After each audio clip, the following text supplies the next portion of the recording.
Welcome to the podcast An Ancient Language for a Modern Soul, Poemi Conviviali by Giovanni Pascoli. Today we will talk about a poem called Silenus. Silenus is a very peculiar poem whose protagonist is the famous Greek sculptor Scopas. Pascoli narrates how one day young Scopas had a vision of the characters and myths that he would later sculpt. He saw these images in the eyes of Silenus, a mythical creature similar to a satyr, a creature of the god Dionysus. I'm here today with Anne Ward, who is a professor of political science at Baylor University in the US. She is an expert on ancient Greek philosophy, especially on Herodotus, Plato, and Aristotle, but also on modern philosophy, and she has written on Friedrich Nietzsche's early works on Greek tragedy. So we will explore the themes of creativity, art, and tragedy in Silenus. You will hear the poem in the translation published by James Ackers and myself in 2022 for Italica Press. The poem is read by Joanna Strafford. The music has been composed by Giovanni Tardini and is played at the Celtic harp by Arianna Mornico. So welcome, Anne, and thank you very much for being my guest today. Thank you for inviting me, Elena. I'm glad to be here. Oh, thank you. So the poem begins with young Scopas introducing himself. He's a lad from the island of Paros in Greece. He is not yet a sculptor. He will become one, and he will, in fact, become one of the most famous artists of ancient Greece. Scholars reckon that he was active between 375 and 330 BC.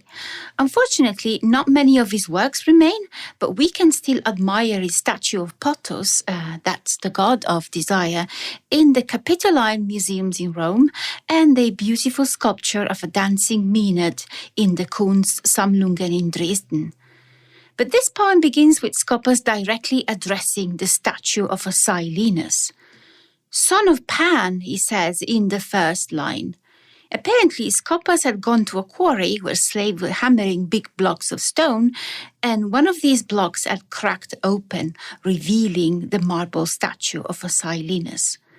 So if you have listened to other episodes in this podcast, you know that Pascoli doesn't usually invent his stories, but he rather elaborates upon ancient and, I have to say, often obscure sources. And even here, the inspiration comes from a tale in Pliny the Elder's book, Natural History, where Pliny writes, the block of marble in one of the quarries in Paros was once split into wedges and revealed the face of a Silenus. In Greek mythology, Sileni are mythical creatures with horse-like ears who usually accompany the god Dionysus. One Silenus was said to be the tutor of the god Dionysus, presiding over the other satyrs and mythical creatures, so Sileni are associated with musical creativity and prophetic ecstasy and drunken joy. Elena, if I could just jump in here just to note that in Plato's Symposium, Alcibiades also calls Socrates a Silenus, and he also calls him a Marsyas, who is known as the father of the Sileni. So Silenus may also be associated with philosophy. And I think, too, this is reaffirmed by Nietzsche at the end of Beyond Good and Evil. He presents the god Dionysus, who's holding the hand of Ariadne at this point, as practicing what I would call a Socratic art of dialectic. When touched by the god, one is hollowed out of one's old ideas. And this reminds also of how Meno characterizes Socrates in the Meno. He's like a torpedo fish. When he touches you, you go numb. He's emptying you out of your old ideas, or what I would say, given knowledge of ignorance. So I'd also say the Silenus is also associated with philosophy. And that's interesting. These Sileni are very intriguing creatures indeed. So Scopas directly addresses the Silenus appearing out of the marble. His head is made of marble, but his ears move and his eyes flash. So the whole scene very much feels and reads like a hallucination. Let us listen to the first part of the poem.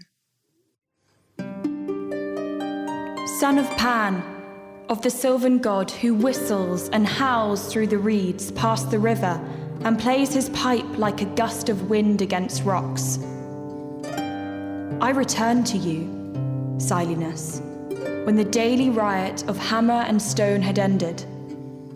No more eager files or drills when slaves sleep and dream of faraway rivers. I went up the mountain of Paros, as the moon dripped down its paleness where dreams tremble. I am young, a Parian lad. Scopas is my name, an athlete too. Today I raced with a friend, crowned in smilax and poplar. I came here, where naked slaves from Asia lift big stones, howling grimly, their hairy arms dropping and moving rocks. I sent my friend back to our town, to our schoolteacher and his whip. I stayed and stared at the slaves howling and lifting big rocks. Their noisy hammers beat on shiny wedges. I followed the cunning work of their chocks, thin like words as they enter the rock, but forceful like words are to hearts. Then with a big crash, the block split open like a walnut shell, showing its kernel, you, the son of the horned god Pan, Silenus, laughing bright among the trees, with your pointy ears pointing like arrows at the clouds of cicadas in the sky. What hides in the rocks of this mountain? And why do you smile to yourself with your face of white marble? And when your pointy ears move to the frail hissing of reeds, what else do you see and hear? So in the lines we have just heard, Scopas asks Silenus to show him his vision. His vision contains images that Scopas will sculpt later in his life. And the images that Scopas sees are a group of young athletes, then a procession of maidens during a celebration in Athens, then the birth of Aphrodite from the sea, then the group of Niobe and her children killed by the wrathful god Apollo and Artemis. This is a gruesome Greek myth, I have to say, in which Niobe, who was a mortal woman, had boasted to be more fertile than the goddess Latona, mother of Apollo and Artemis. So these two gods had punished her by killing all of her children. And let us listen to it. Under the crust of the mountain, he saw your realm, Silenus, drinker of joy, a gymnasium where the flash of light revealed hundreds of athletes in slow motion and captured them forever. The shadow cast them in stone, and in the boxer's arms, outstretched, he could see the ready tension of a well-drawn wooden bow. In the hands of discus throwers, the discus hung suspended, restless, pulsing and swirling, and a sudden gust of wind blew on the runners' feet as they ran. And the young cadets who looked on held their spears on perfect shoulders. He saw the girls climbing slowly, their rounded arms above their heads to the temple drowned in sunlight. They flashed into sight just for a moment and walked on through the darkness forever. Under the crust of the mountain, he saw Aphrodite, rising pure from the great sea. The lightning showed her shielding her growing womb with her arms, and the shadow cast in stone the frail birth of all lives. He saw death, and he saw sorrow.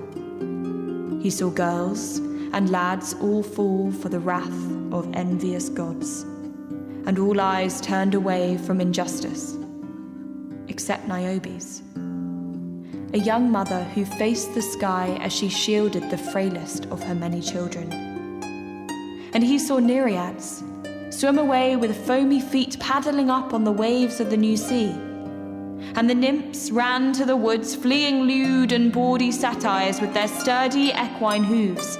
And a bacchanal was there, with the blare of trumpets and the dark echo of gongs, and in the midst of that bronze clangor, the shrill voice of double flutes.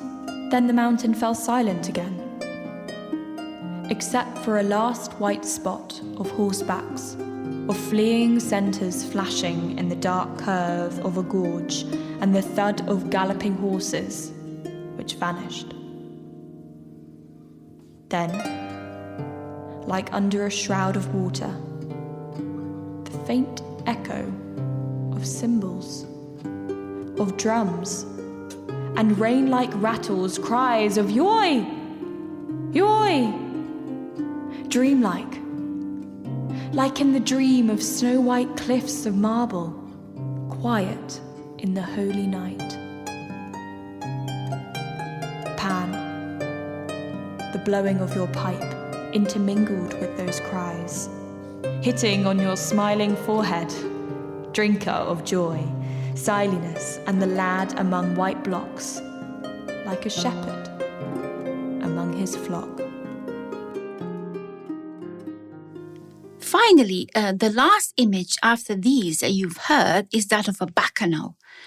What we see here, what we've listened to, is that Scopas sees his future works of art in the eyes of Silenus.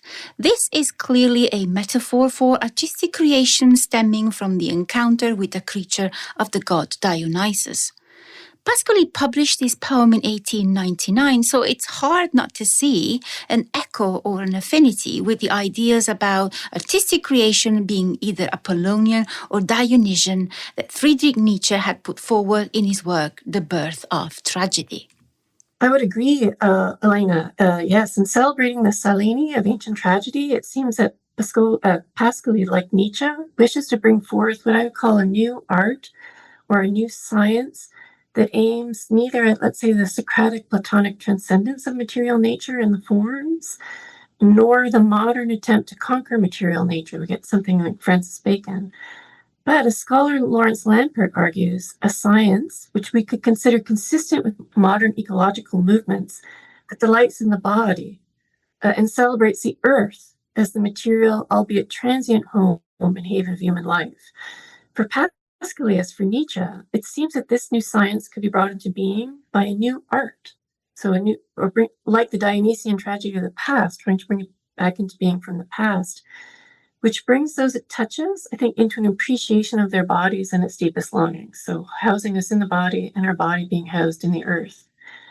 The challenge, I think, would be to negotiate between this new art and the egalitarian and individualistic commitments of contemporary liberal democracy. I think that would be the challenge of bringing forth this new art. I agree, and this is very interesting, but Anne, what do you think of the images that Scopas sees? It seems to me that the figures that Scopas will sculpt, they represent the actual realities of human life. So we see pain, we see sexuality and death. So in other words, that primeval nature that is somehow tamed by civilization, as Nietzsche posits, although Scopas sees them in Apollonian mode, so to speak, which is a dreaming state. I agree. I think the images do focus on the Apollonian aspect of tragedy, namely the characters on stage who, as Nietzsche claims, are masks representing the god Dionysus himself and meant to give him voice. In other words, the characters are the visual and verbal images of Dionysus that let us see and hear the god and not just feel his presence, as we do with the music of the Satyr chorus. And this latter is the Dionysian aspect of tragedy. So I think the images focus on the Apollonian aspect of tragedy, giving God logos. Now, what struck me about the Apollonian characters that Scopas sees in the eyes of Silenus is two things. First, they're young. Athletes, young. Girls, Aphrodite with a growing womb, so she's a young woman. Lads, Niobe is pointed out as a young mother, not just a mother, but a young mother. So youth. And in some ways, I think they're mirrors of Scopas. So even if they're massive Dionysus, they're mirrors of Scopas, who in the first stanza says he is young, and he calls himself a lad. And he also calls himself an athlete. And the youth, too, he said, I sent my friend home to our school teacher with this, to punish us. And so youth. And so in some ways, mirrors of Scopas himself.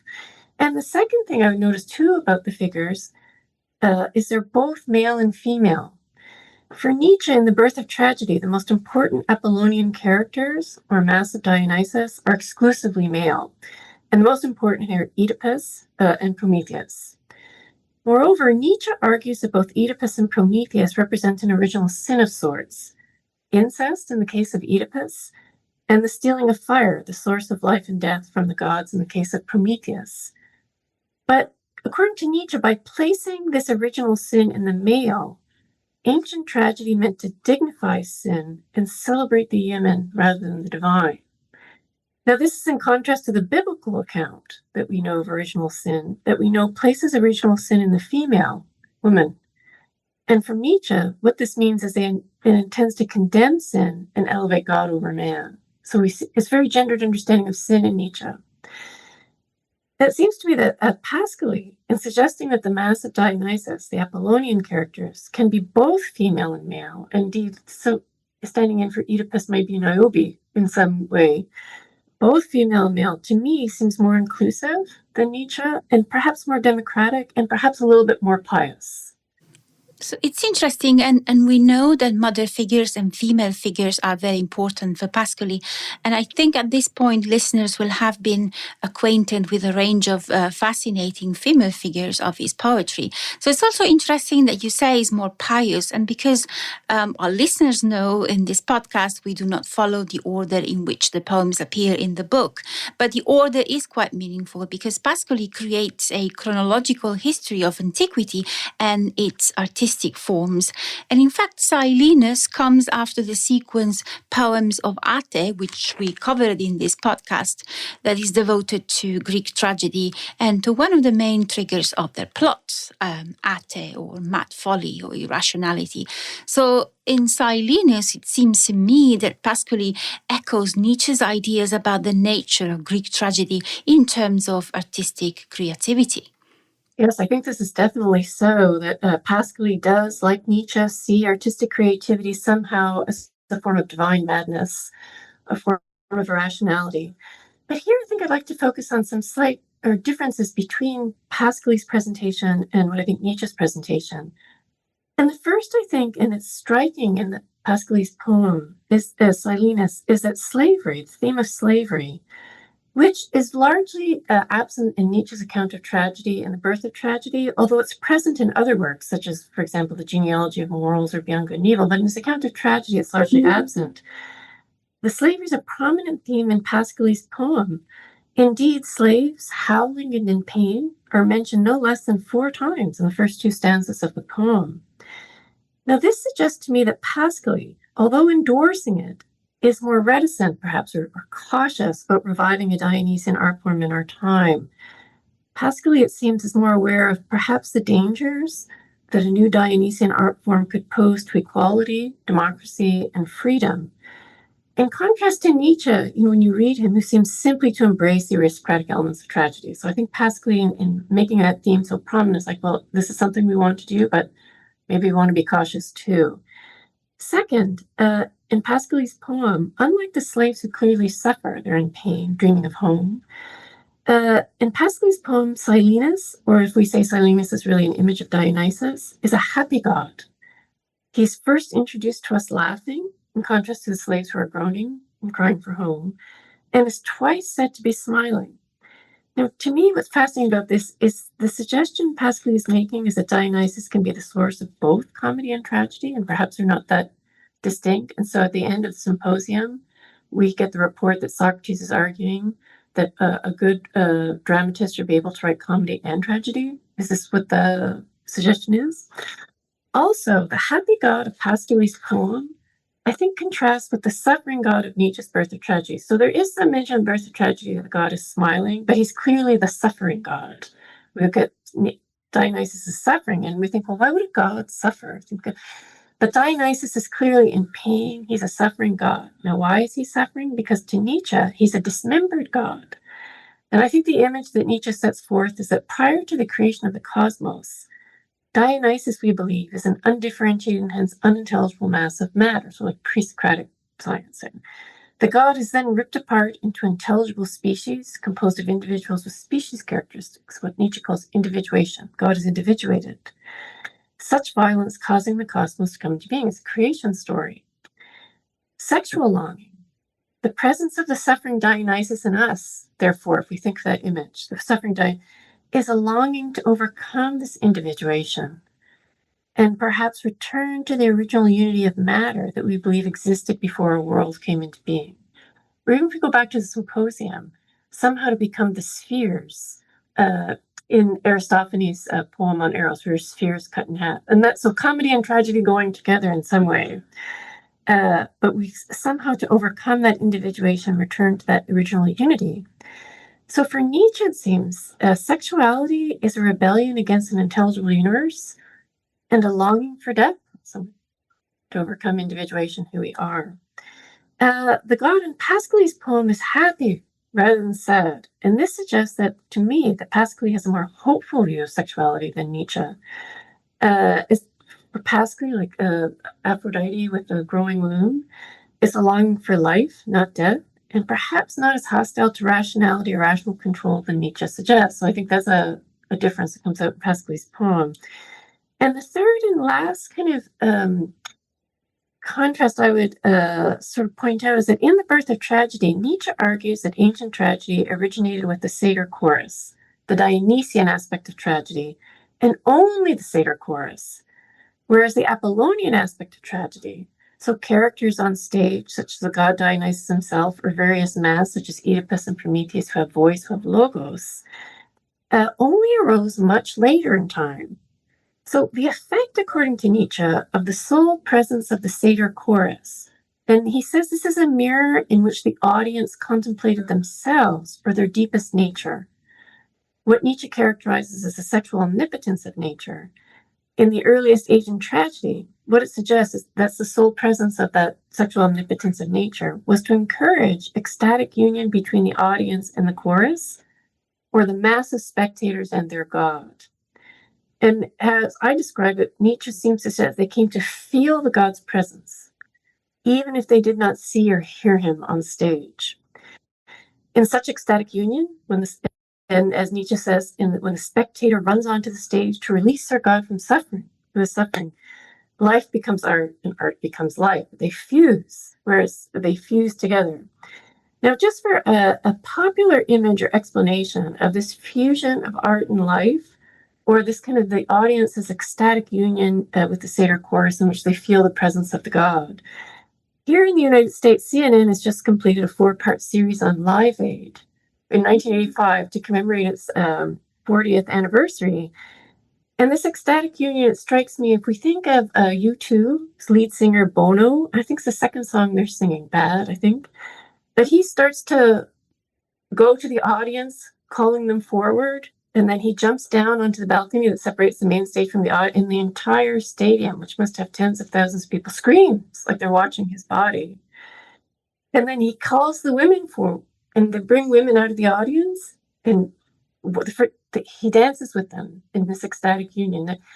So the woman, especially, she becomes part of the artistic scene, and the artistic scene becomes reality. And there's this kind of, and the whole audience is watching. So what Nietzsche's talking about, the earliest form of tragedy, when spectators would become unified with the satyr chorus and even around to try and release them from their pain. This would be sort of a modern image. And I have a colleague who also wrote that modern rock heroes are actually Dionysian heroes in the modern age, like Jim Morrison of the Doors, Janis Joplin, ones who died young. So that would just be, that's a popular image of what I think Nietzsche's saying something. Now, with the later development of the Apollonian aspect of tragedy, so this is where we would have characters, let's say, behind Bono, who are speaking to each other and carrying on the drama. So the Apollonian, the visual and verbal image of the god and his mass on stage. For Nietzsche, when that happens, the rationality of culture suppresses the sexuality of nature, although it can never fully extinguish it. Indeed, sexuality is the force that gives culture its energy. For Nietzsche, it seems there's a separation there between the Dionysian and the Apollonian, even in time and in what they do. Just as sexuality rebels against an intelligible universe, so it rebels against or must be held down or redirected, or what Nietzsche would say sublimated, by the rationality of culture. And I think, too, for those who haven't read The Birth of Tragedy, a similar understanding can be found in Freud's Civilization and its Discontents. Well, civilization makes us unhappy because it has to take our sexual longings and redirect them into higher things. And I think a related theme to this in Birth of Tragedy is that for Nietzsche, what he calls Socratism, or let's say Socratic philosophy, destroyed the older ancient tragedy. Now, how did it do this? That rationality is opposed to sexuality, which is Socratic rationalism But rationality in science simply says has a craving for beauty, which is a proportionality, and proportionality means it can be rationally understood. Destroyed what ancient tragedy craving for the ugly. So the satyr, with his ears and his hooves, the ugly, which is really say the animal nature passions of man. How did it? And this is what the satyr chorus and tragedy, even with the chorus, is trying to get cultured men back in touch with their body, which is we call the craving for through Euripides.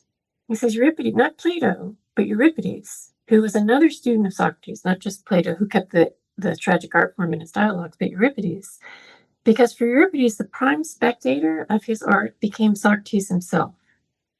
And for Nietzsche, that means he wanted his tragedy to be rationally understood. It had to have meaning. It had to be like politics and literature. We can say, what is literature trying to say to us? Whereas actually the ancient, we're supposed to feel it, not think it. So the older tragedy, we're supposed to feel the god and so feel our bodies. What Euripides is trying to do is get us to think or use our minds. So he says that causes the older tragedy to go, but he says he did that because he was trying to please Socrates, who's overly logical, almost like a beast in the overdevelopment of his logicism. So what Euripides, he separates the individual from their god, because the individual to be rationally understood. And so there's a common theme. So philosophy against tragedy. In contrast, this is the last contrast to this Nietzschean sort of separation between sexuality and rationality, nature and culture, tragedy and philosophy. In Pascali's poem, the characters appear in the eyes of Silenus, or the Apollonian in the eyes of the Dionysian. They come to be simultaneously. So again, this suggests to me that Pascali has a more hopeful view of both sexuality and culture. Rather than conceiving of a radical antagonism between the two, as sort of Freud and Nietzsche do, Pascali suggests that our sexual longings are shaped or determined by culture, almost a thrownness in some Heideggerian in some way. They're not some dangerous force of pre-existing culture. And so are not as antagonistic to reason or rational direction as perhaps Nietzsche suggests. So just as the god can be happy, I think so can we, it seems. Civilization, it seems for Pascali, doesn't necessarily doom us to this discontent. So that'd be the last thing I'd emphasize. Well, this is a very happy note, and I'm also very happy that you brought in Live Aid and this image of the women dancing like minutes, because we started the conversation talking about minutes, and now we're here in modern times, witnessing the same fusion between the artist and the crowd. So thank you very much for this fascinating exploration of not just Pascali, but Nietzsche and creativity in art and what it means for human life. So listeners can now enjoy the poem in its entirety, and thank you again, Anne, for being our guest today. Oh, no, thank you, Elena, for a great experience. Son of Pan, of the sylvan god who whistles and howls through the reeds past the river and plays his pipe like a gust of wind against rocks. I return to you, Silenus, when the daily riot of hammer and stone had ended. No more eager files or drills when slaves sleep and dream of faraway rivers. I went up the mountain of Paros, as the moon dripped down its paleness where dreams tremble. I am young, a Parian lad. Scopas is my name, an athlete too. Today I raced with a friend, crowned in smilax and poplar. I came here, where naked slaves from Asia lift big stones, howling grimly, their hairy arms dropping and moving rocks. I sent my friend back to our town, to our schoolteacher and his whip. I stayed and stared at the slaves howling and lifting big rocks. Their noisy hammers beat on shiny wedges. I followed the cunning work of their chocks, thin like words as they enter the rock, but forceful like words are to hearts. Then with a big crash, the block split open like a walnut shell, showing its kernel, you, the son of the horned god Pan, Silenus, laughing bright among the trees, with your pointy ears pointing like arrows at the clouds of cicadas in the sky. What hides in the rocks of this mountain? And why do you smile to yourself with your face of white marble? And when your pointy ears move to the frail hissing of reeds, what else do you see and hear? the son of mountainous Paros, Skopas, thus spoke to Silenus, son of the rocks, who emerged one day under the indifferent hammers of slaves. The lad sat by him, with his long black curls among marble blocks, like a shepherd among his flock, and the white Silenus answered, or so it seemed, as his eyes turned and flashed like white lightning piercing the rock. And in that flash, the lad could see something his eyes would never forget. Under the crust of the mountain, he saw your realm, Silenus, drinker of joy, a gymnasium where the flash of light revealed hundreds of athletes in slow motion and captured them forever. The shadow cast them in stone, and in the boxer's arms, outstretched, he could see the ready tension of a well-drawn wooden bow. In the hands of discus throwers, the discus hung suspended, restless, pulsing and swirling, and a sudden gust of wind blew on the runners' feet as they ran. And the young cadets who looked on held their spears on perfect shoulders. He saw the girls climbing slowly, their rounded arms above their heads to the temple drowned in sunlight. They flashed into sight just for a moment and walked on through the darkness forever. Under the crust of the mountain, he saw Aphrodite, rising pure from the great sea. The lightning showed her shielding her growing womb with her arms, and the shadow cast in stone the frail birth of all lives. He saw death, and he saw sorrow. He saw girls and lads all fall for the wrath of envious gods, and all eyes turned away from injustice, except Niobe's, a young mother who faced the sky as she shielded the frailest of her many children. And he saw Nereids swim away with foamy feet paddling up on the waves of the new sea. And the nymphs ran to the woods, fleeing lewd and bawdy satyrs with their sturdy equine hooves. And a bacchanal was there, with the blare of trumpets and the dark echo of gongs, and in the midst of that bronze clangor, the shrill voice of double flutes. Then the mountain fell silent again, except for a last white spot of horsebacks, of fleeing centers flashing in the dark curve of a gorge, and the thud of galloping horses, which vanished. Then, like under a shroud of water, the faint echo of cymbals, of drums, and rain-like rattles, cries of "Yoi! Yoi!" Dreamlike, like in the dream of snow-white cliffs of marble, quiet in the holy night. Pan, the blowing of your pipe intermingled with those cries, hitting on your smiling forehead, drinker of joy, Silenus, and the lad among white blocks, like a shepherd among his flock.